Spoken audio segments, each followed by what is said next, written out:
जय बोलो देवादिदेव खदराट श्री भगवान महावीर स्वामी की जय जय जय। अहिंसा परमो धर्म की जय।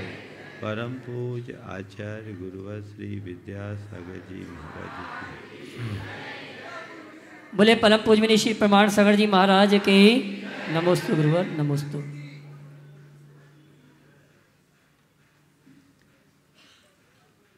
जीवन में बहुत कम पल ऐसे आते हैं जो हमें पूर्ण संतुष्टि प्रदान कर पाते हैं।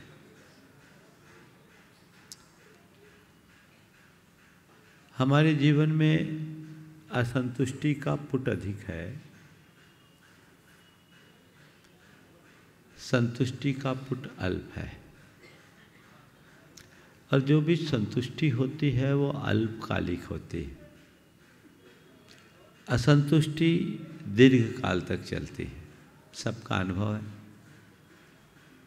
लेकिन हम कुछ चाहते हैं, जब तक नहीं पाए तब तक मन में उसको पाने की ललक होती है। पा लेने के बाद थोड़े पल की संतुष्टि मिलती है, प्रसन्नता आती है कि ये मैंने कर लिया, बहुत अच्छा किया। लेकिन कुछ कार्य ऐसे होते हैं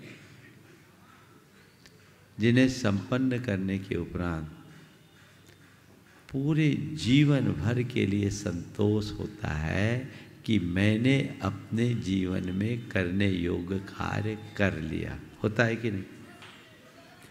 जो रोजमर्रा की जिंदगी में हम करते हैं उससे कोई बड़ा संतोष नहीं मिलता। लेकिन जब कोई परमार्थ का कार्य हमसे संपन्न होता है, उससे हमारा मन अभिभूत होता है, संतुष्ट होता है। संत कहते हैं अपने जीवन में पारमार्थिक कार्यों को प्रमुखता देनी चाहिए। और हमारे यहाँ पारमार्थिक कार्यों में 7 प्रमुख कार्य बताए जो अपने जीवन को सफल और सार्थक बनाने के आधार है।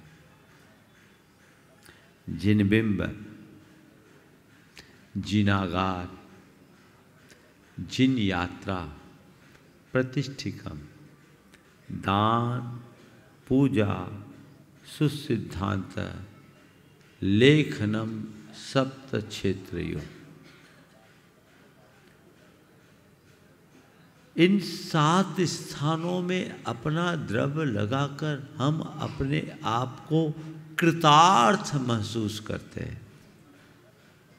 और ये हमारे जीवन को कृतार्थ करने वाले हैं। वो क्या है? सबसे पहले जिन बिंब का निर्माण, भगवान विराजमान करने का सुअवसर प्राप्त करना। प्रत्येक सद्गृहस्थ की ये साध होती है कि हम अपने जीवन काल में एक बार जिन बिंब की स्थापना तो करे ही करे। होती है। जिन बिंब की इतनी महिमा क्यों? क्योंकि जिनेंद्र भगवान के बिंब के निमित्त से जो भी अर्जित करेगा वह केवल और केवल पुण्य का उपार्जन करेगा। अनेक जीवों के सम्यक दर्शन का कारण होगा। इसलिए वह हमारे भाव भ्रमण से मुक्ति का आधार बनता है। इसलिए कहा अपने जीवन भर के पापों का प्रक्षालन करना है तो जिन बिंब का निर्माण करो, स्थापना करो। जिनागार, जिन मंदिर का निर्माण पापों के क्षय का एक सबल निमित्त है। जिन बिंब का निर्माण, जिन मंदिर का निर्माण। पुराने लोग अपने जीवन में ऐसा ही करते थे। आपके शहर में जितने भी पुराने मंदिर हैं, मेरे ख्याल से वे सब जिनालय एक एक व्यक्ति के द्वारा बनाए हुए हैं, है ना? हाँ, क्यों बनाए? उनकी भावना देखो। आज इस मोदी की नशिया में हम हैं तो कोई मोदी जी होंगे? 200 बरस हो गए, उनने अपने जीवन को अमर कर लिया। एक संपत्ति लगाई, इसे बना करके चले गए।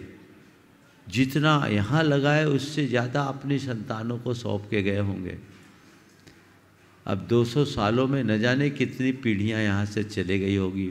अगर हम 20 साल की एक पीढ़ी गिने तो 10 पीढ़ी तो चले गई। 10 पीढ़ी में उनके परिवार में कितना उतार चढ़ाव आया होगा आप सबके सामने। आज मुझे नहीं मालूम उनके परिवार से सीधे कनेक्ट लोगों में कौन कौन है। मोदी तो नीरज भी है, लेकिन सीधे उसी परिवार से परिवार में उतार चढ़ाव आया। सबकी एक रूपता नहीं होगी, कुछ आगे बढ़े होंगे, कुछ नीचे, लेकिन ये क्षेत्र हरा भरा है, हरा भरा बना रहेगा। हाँ, ये 6वीं पीढ़ी है। कितना बड़ा कार्य। हमेशा के लिए मोदी जी की नशिया याद की जाएगी। द्रव्य का सही क्षेत्र में विनियोजन का इससे बड़ा उदाहरण और कौन होगा? पुराने लोगों को ऐसा भाव रहता था। मैं कोलकाता में था, एक पोद्दार जी थे अग्रवाल। हमने वहाँ जब अग्रवाल जैन जो वापस जैन धर्म से विमुख हो गए थे, उनको वापस अपने साथ जोड़ने का उपक्रम किया, तो उस समय एक पोद्दार साहब आए। वो चार्टर्ड अकाउंटेंट थे। उन्होंने बातचीत में कहा कि महाराज हम जैन हैं, भले अभी हम जैन धर्म का पालन नहीं करते। वापस वो जुड़ गए। उन्होंने कहा हमारे दादाजी ने पुरानी बाड़ी का मंदिर बनाया था। क्यों बनाया? उन्होंने कहा कि हमने अपना घर बनाया, घर बनाने में महापाप हुआ, उस पाप के प्रक्षालन के लिए भगवान का मंदिर बना लो। कितना ऊंचा दृष्टिकोण रहता था पुराने लोगों का।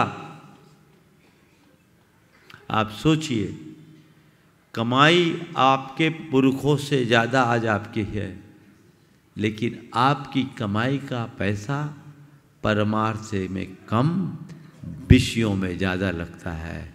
वो अपने पैसे का पुण्य में निवेश करते थे और तुम अपने पैसे को पाप में बर्बाद करते हो। अंतर समझ रहे हो?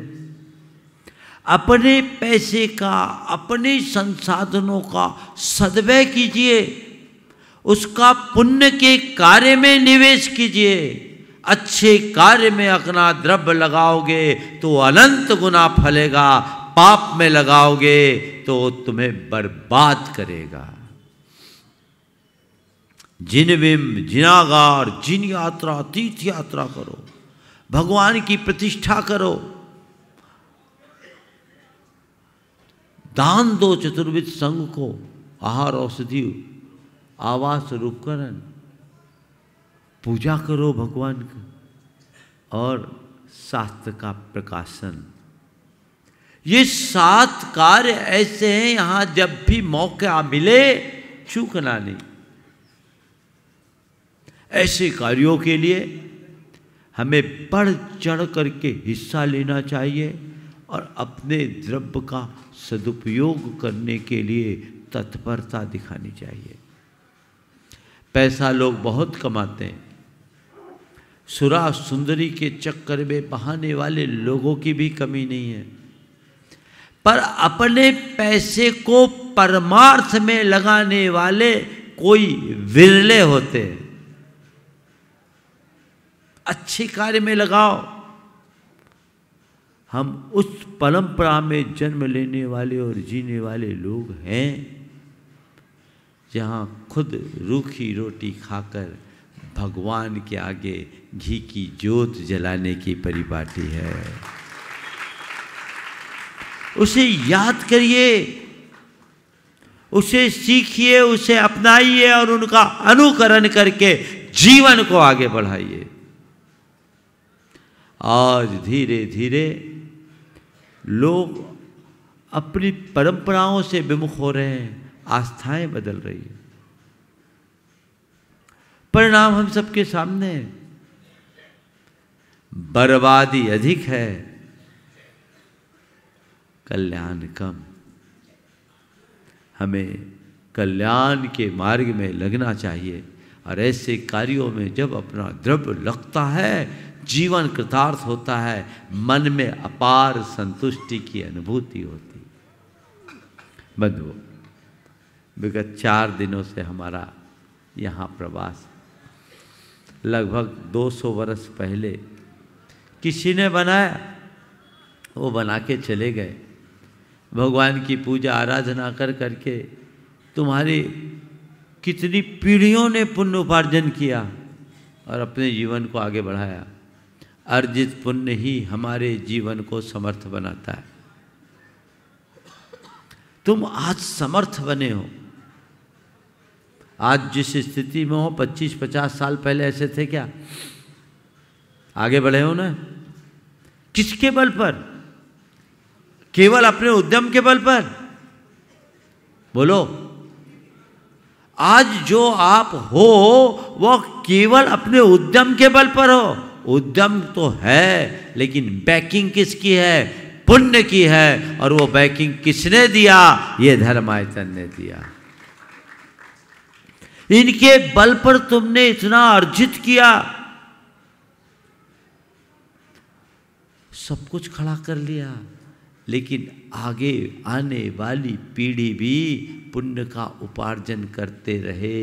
हम तो ये जानते, एक व्यक्ति आम का पेड़ लगाता है, पीढ़ियाँ खाती रहती है, लेकिन हमारी पिछली पीढ़ियों का यही इतिहास है। उन्होंने पुरखों के द्वारा लगाए हुए पेड़ का केवल फल नहीं खाया, हमारे लिए भी नया पेड़ लगाया है। पेड़ लगा के जाओ। आज तुमसे कहूँ, कोई कहे कि इतनी बड़ी नसिया अपने दम पर बना दो, समर्थ तो बहुत लोग होंगे इंदौर में आज भी जो अकेले ऐसी नसियाँ बनाने की सामर्थ्य रखते होंगे, लेकिन शायद न बना पाए। और हर किसी के ऐसी सामर्थ्य भी नहीं है। तो मैं आपसे केवल इतना कहता हूँ, नसिया बनाओ, अच्छी बात। नसिया न बना पाओ तो कम से कम इस नसिया के पुनरुद्धार में तो निमित्त बन जाओ। उद्धार करिए। यहाँ की कमेटी से मेरी बातचीत हुई, बहुत अच्छी कमेटी है, उत्साही है, संकल्पित भी है और समर्पित भी है। इन लोगों से बातचीत के क्रम में मैंने कहा, भैया जैसे तैसे निर्माण कर लोगे तो गड़बड़ होगा, क्योंकि कपड़ा एक बार जैसा कटेगा डिजाइन वही बनेगी। तो हमने कहा ढंग से कपड़ा कटवाओ, मास्टर प्लान बनाओ, और जब तक मास्टर प्लान तैयार न हो तब तक यहाँ एक ईंट भी न रखी जाए। क्योंकि सामने जो हिस्सा है, कल मैं देख के आया, वो जगह अच्छा है, वो जगह अच्छी है, और उस जगह में निर्माण की आवश्यकता है। वो तो होना, उसमें मास्टर प्लान से उसका कोई संबंध नहीं। दक्षिणी हिस्सा है, पश्चिमी हिस्सा है, उसको ऊंचा भी करना है। इधर बना रहे थे, मैंने कहा इसको भी रोको, पहले उधर बनाओ। तो एक योजना बनी 30 कमरों के अतिथि निवास की। महाराज अतिथि निवास कैसे? भाई यहाँ आप इसको एक तीर्थ के रूप में विकसित करना चाहते हो कि नहीं? बोलो, केवल ट्रस्टी चाहते हैं कि जनता भी चाहती है? हाथ तो उठाओ, सब चाहते हैं। तो तीर्थ तो तब बनता है जब तीर्थ यात्री की भी व्यवस्था हो। और फिर आप चाहोगे कि महाराजों का चातुर्मास यहाँ हो, चाहोगे कि नहीं? तो चातुर्मास कैसे करोगे? हवा में व्यवस्था चाहिए ना। तो इसलिए मैंने कहा पहले अतिथि निवास बनाओ। और 30 कमरे कोई बड़ी चीज़ नहीं है। कल शाम को शंका समाधान के पहले तो मैं वहाँ गया था, और आते ही आते 10-12 तो हो गए। कितने हो गए? हाँ, 7 तो कल ही हो गए थे। उसके बाद ऊपर कमरे में भी तो हुए 3-4 हुए ना। हाँ, 2 तो मेरे सामने ही हो गए थे। एक वो कलकत्ता वालों के जमाई थे, एक संदीप था, उनका 2 का तो पक्का था। लिखो, भूल गए आप? हाँ, हैं यहाँ शायद उपस्थित होंगे। कच्चे मत रहो, वो 30 कोई बड़ी चीज नहीं है। और मेरी तो भावना ये है, यहाँ बस अतिथि गृह तो बने, संत निवास भी अलग से बने, और ये मंदिर इंदौर शहर का खूबसूरत मंदिर बने, पत्थर का मंदिर बने। हमने इनको होमवर्क दिया है और वो होमवर्क पूरा होने के बाद आगे बढ़ेगा। इसका एक मास्टर प्लान बने, यहाँ एक बहुत अच्छा सभा भवन बने, ऑडिटोरियम बने, और चीज़ें बने। मेरा अनुभव है समाज में योजना की कमी होती है, पैसा देने वालों की कमी नहीं होती। आप लोग ठोस योजना बनाकर एक बार मेरे पास लाइए और फिर लोगों के पास जाइए। अभी जो आपका होमवर्क है, आज हम यहाँ हैं, दोपहर तक तो है, लोगों से संपर्क करें। शाम को भी वहाँ गुमास्ता नगर में भी घोषणा की जा सकती है। जितने लोग इस मंदिर से जुड़े हैं उन्हें प्राथमिकता के स्तर पर अपना योगदान देना चाहिए। ये मौका है, ऐसे मौके बार बार नहीं होते। और मेरा तो ऐसा मानना है कि अब जो होगा 100 साल तक कुछ करने की ज़रूरत नहीं पड़ेगी। और मैं आप लोगों से यही कहता हूँ, ऐसा कर जाओ कि 100 साल तक आने वाली पीढ़ियाँ तुम्हारा गुण गाए, उन्हें कुछ करने की ज़रूरत ना पड़े। ये प्रयास होना चाहिए। ऐसा सत प्रयास आप लोग करेंगे, सुनिश्चित अच्छा परिणाम आएगा। भाव के साथ मैं यहीं पर विराम दे रहा हूँ।